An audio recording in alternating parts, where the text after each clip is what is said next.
Hey Aaron, how's it going? Hello, Carol. I'm doing just fine. Just been relaxing at home. Why do you ask? I wanted to have a chat. Or more like a request actually. A request? You know the wedding next month, right?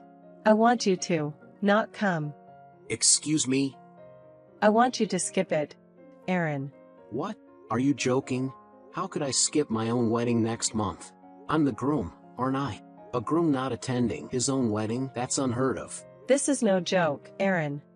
I'm serious about this. What? You're seriously asking me to skip my own wedding? Me, the groom, my wedding? Yes, I am. I understand this is a lot to ask. Hold on a second. Why would I have to skip it? Why, with just a month to go before the wedding? You need to explain this to me. Yes, I suppose I should start from the beginning. Firstly, we found out yesterday that my daughter is pregnant. Wait, what? Betty is pregnant? She said she was feeling unwell, so we took her to the doctor. She's 3 months along. But here's the thing. According to Betty, you're not the father. Excuse me? The father is a boy named Mark. A family friend we've known for years. Betty's childhood friend, to be exact. She's pregnant with his child. What are you saying? Did Betty cheat on me with this guy? That's a harsh way to put it. They were dating back in middle school. They became distant when his family moved away before high school, but then, Mark moved back here about 6 months ago. It seems they rekindled their old relationship. What do you mean they rekindled their relationship? She's engaged to me. Calm down, Aaron. Here's the thing. After all that, she ended up getting pregnant. Betty wants to have a wedding with Mark. He's her first love, her first boyfriend, and now the father of her child. As her mother, I want to support my daughter's wishes. He's the father of my first grandchild, so of course I want her to have a wedding with Mark. Doesn't the idea of wedding her first love sound romantic? So Aaron, will you please not attend the wedding? I have no idea what you're talking about. So what you're saying is that, because she's pregnant with this guy's child, she's breaking off our engagement and planning to marry him? No, you got it all wrong. I'm saying she'll get married to you, not to someone else. What? Yeah, the wedding ceremony will be with Mark, but we won't break off the engagement. She'll register her marriage with you. Huh, why? Actually, Mark has recently quit his job, and his parents are unstable financially. The ceremony would be great with him, but I'm not so sure about him as a life partner. Wait, I don't understand at all. And there's more to it. Betty said that she wants to raise the child with Mark, both during her pregnancy and after childbirth, so she wants to live with him in the new house. Huh? Wait, do you mean the new house? The one that Betty and I were supposed to move into at the end of this month? Yes, that's the one. She said that she wants to live there with Mark and their child as a family of 3. So, she'd like you to either stay in your current apartment or move to another one if that's not possible. Hold on a second here. So, I'm not only being robbed of my wedding ceremony but also the new house? I'm the one who's paying for both the wedding and the new house, you know. I even took out a loan for it. Don't be so petty about money. Since you're working for a good company and making good money, think of it as a gift for my daughter. Huh, a gift? For the wedding and the baby shower. Anyway, that's the situation. For the sake of my daughter, the baby in her belly, and their father, please give up the wedding and the new house. I'll let you register the marriage. Wait, hold on a second. Do you realize what you're saying? I do. There's nothing complicated about it, right? Of course, you'll be her husband in the eyes of the law, so naturally, you'll pay for my daughter's living expenses. And you'll take care of all the child support for the baby she'll give birth to. You're becoming a son-in-law to our family. So as a husband, support your wife and my grandchild. Are you serious about what you're saying? Are you okay? I'm actually worried now. Are you seriously serious? Am I saying something strange? No, I'm sorry. But can you give me some time to think about it? I want to talk it over with Betty, too. There are a lot of things we need to prepare. Really? There's not much time until the wedding, so make it quick. I heard from your mother. Is it true that you're pregnant? And you're really going to have a wedding ceremony with your childhood friend who's the father? Oh, you heard it from Mom? That's right. The next fun meeting is with Mark. So Aaron doesn't need to come. I can't wait to see Mark in a tuxedo. Betty, don't you think what you're saying is strange? What is? Having a wedding ceremony with your childhood friend while you're engaged to someone else.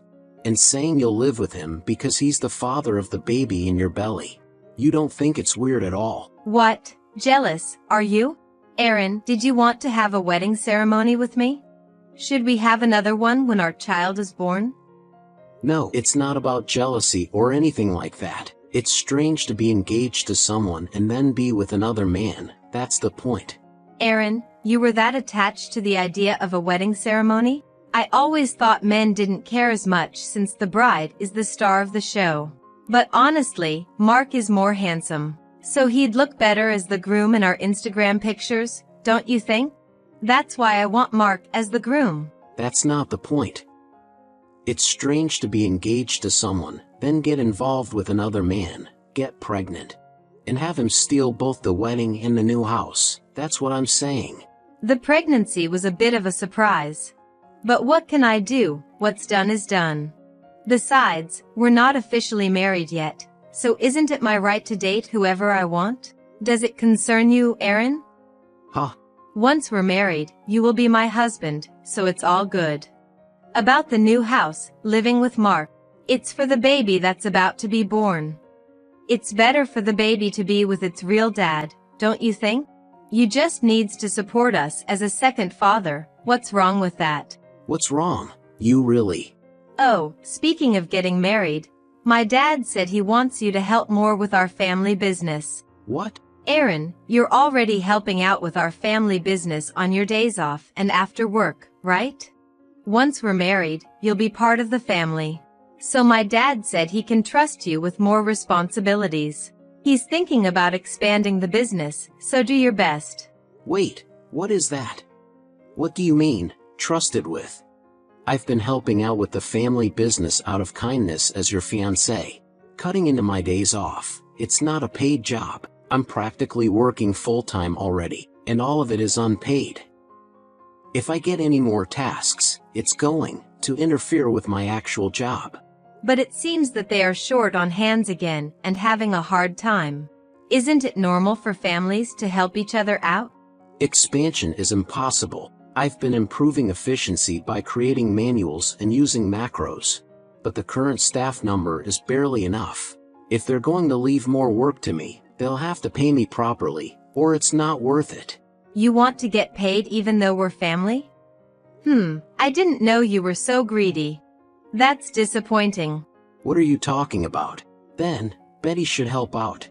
I can't keep helping out for free. I can't, you know. I don't know anything about my dad's work. And I'm pregnant now? You are a man, so it's normal for him to work hard. I'll do my best with housework and raising the child.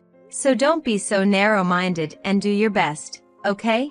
For me, the baby, and Mark. Narrow-minded. Ah, fine. This conversation is going nowhere. Just do what you want. I don't care. I'll do what I want too. Really? Well, if you're okay with it, then good. Oh, I'll introduce you to Mark next time. No, it's fine. I need to sort things out. So just leave me alone for a week.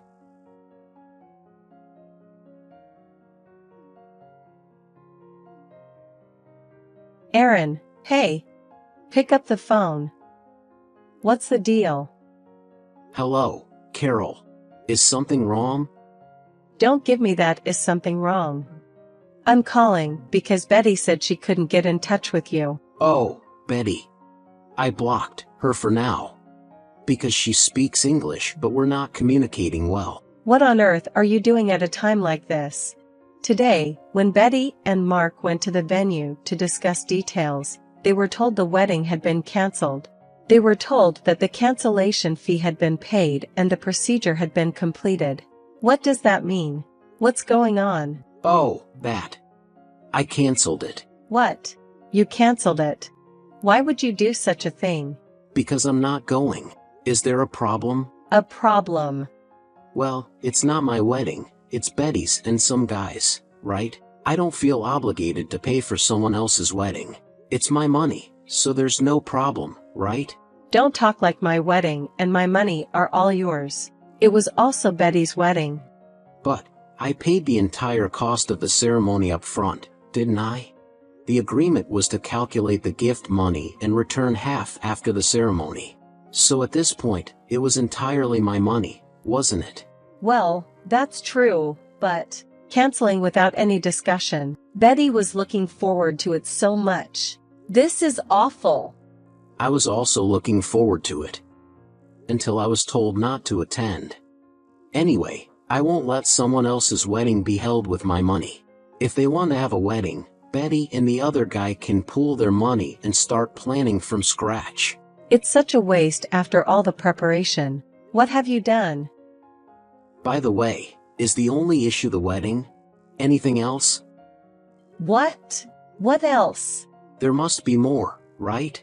Like selling the new house. What? You sold the new house? Yes, I was lucky to sell it, along with the mortgage. I have a friend who works in real estate. Since it's new and in a good location, a buyer was found immediately. Why? Why? That's the house for Betty and our grandchild. Because I'm not living there. The property is also in my name, so I sold it. I don't need a house I'm not living in. Don't do whatever you want. What are you thinking? Oh, speaking of doing whatever I want, I'll quit helping out at my father-in-law's company. I'll finish today. And I deleted everything I created. What? The manuals, everything I created for efficiency, both the paper documents and the data have been deleted. From tomorrow, please work hard in the state before I joined. What? Why would you do such a thing? Even if you ask me why. I'm an outsider who took the liberty of creating this. So isn't it my right to delete or discard it? This is trouble. I can't even do my regular work. Even discussions about expanding our market reach can't be done in this state, you know. Oh boy. Rather, it's quite strange that the regular work is being disrupted. Because the thing I created as a mere fiancé of your daughter is missing. It's absolutely ridiculous to have someone in my position, doing work of this level without pay. Please, bring it back immediately. Everyone will be in trouble if they can't work. I don't like it, but who exactly is everyone? The employees? I don't think anyone will be troubled. They are planning to quit tomorrow. Huh? Quit? To tell you the truth, your company's work environment is abnormal. The workload is immense because there are few people, and everyone is overworked. Overnight work is common, and there's no overtime pay. And yet, the wages are low. You even make outsiders like me work without pay. There are various other things that violate labor laws. That's why I told the employees how much they could earn in a similar position at other companies. My usual work conditions, salary, and so forth. I also introduced them to some companies where I have acquaintances. I gave them business cards saying that my company is also recruiting. The employees were all very happy. They said they're all going to hand in their resignation letters tomorrow. What? Wait a minute. They plan to use up their paid leaves until the date of resignation. No one is going to come anymore. How can any work be done like this? What happens when there are no people? What are you going to do? Well, it's not my decision. Wouldn't it be the Labor Standards Bureau that decides? I've reported everything about this case to the Labor Standards Bureau. Huh, the Labor Standards Bureau. I went to the Labor Standards office with evidence of illegal long hours and non-payment of overtime. I expect an investigation will be coming soon. What have you done? If the Labor Inspection Office conducts an investigation, the company will really be ruined. Oh, so you were aware of it? That you're doing something that shouldn't be done? And now I'm worried about what the neighbors and relatives will say. If the company that's been handed down from my great-grandfather's generation gets ruined, how will I explain to my sisters-in-law? It's alright. You don't need to worry. Huh? I've already explained the situation to all the relatives, both on my side and yours. What? Since the wedding was cancelled, I combined it with my rounds to greet those who were supposed to attend, and I explained the situation in detail. I also distributed printouts of your and Betty's chat messages. Everyone listened very sympathetically. No way. Thanks to my explanation, they understood. They all agreed that the cancellation of my engagement with Betty was inevitable. Huh. Cancellation of engagement. Calling off the marriage altogether, huh? Isn't that obvious? After all this, there's no way we could marry. It's a blessing in disguise that we haven't legally registered our marriage yet. About the compensation for breaking the engagement. I think you'll be hearing from a lawyer soon. All future communication should be through the lawyer, please. Hold on. Do you think you can get away with this scot-free? There's a baby in Betty's belly, you know. And yet you're doing such things, like trying to bankrupt my company. Are you saying it's okay if me, Betty, and our grandchild end up in ruin? I won't care even if you lose everything. You, and all other unreasonable people like you. What? Despite having a fiancé, she cheated and got her pregnant. She wanted to hold a wedding with her mistress, and live in a new home. And you, who condone this and treat me like a slave, you all deserve to go to hell. I never intended to treat you like a slave. Then what was it if not being treated as a slave? You've taken the wedding and the new home that I paid for. You tell me to provide for living expenses as a husband, even though we're not legally married yet. You demand child support for a child that isn't mine, just because it's your daughter's. You want me to keep working for free, just like I've been doing. How much do you need to belittle me to be satisfied?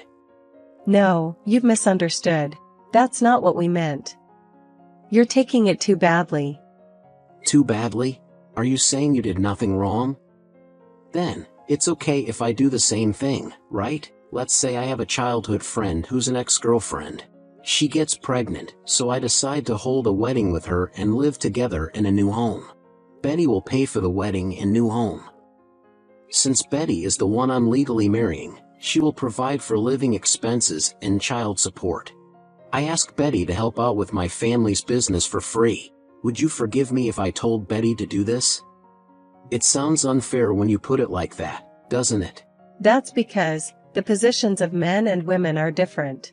This is getting us nowhere. Well, I think you'll hear from a lawyer soon. Please do not contact me directly in the future. Wait. I'm sorry, let's discuss this. I think there's a misunderstanding on both sides. Please discuss with my lawyer. By the way, I did a little research, and it turns out that Mark, the man she cheated with, is married. And he has 3 children. What? What? Well, that's it. Goodbye.